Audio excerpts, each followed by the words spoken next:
मंडळी, आदित्य ठाकरे यांची आपण राजकीय कारकीर्द पाहणार आहोत. तर ते शिवसेना उद्धव बाळासाहेब गटातले आहेत. तर उद्धव बाळासाहेब ठाकरे यांचे ते पुत्र आहेत. तर चला लगेच सुरू करूयात. 2010मध्ये ते युवा सेना अध्यक्षपदी नियुक्त झालेले आहेत. तर 2017मध्ये ते मुंबई जिल्हा फुटबॉल असोसिएशनचे अध्यक्षपदी निवड झालेली आहे त्यांची. तर 2018मध्ये शिवसेना पक्षाचे नेता म्हणून ते नियुक्त झालेले आहेत आणि 2019मध्ये ते वरळी विधानसभेचे आमदार झालेले आहेत. ते युवा नेतेसुद्धा आहेत आपल्या महाराष्ट्राचे आणि कणखर नेतृत्व आहे.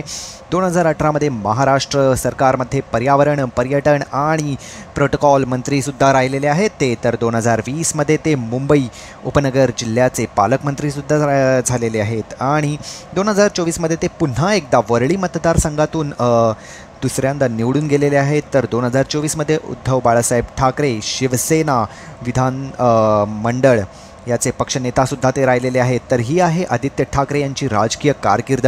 तुम्हाला पुढील कारकीर्द कोणाची पाहायची आहे मला नक्की कमेंट करून कळवा. तर चला मग, धन्यवाद. शिवसेना उद्धव बाळासाहेब ठाकरे यांचा विजय असो. चला.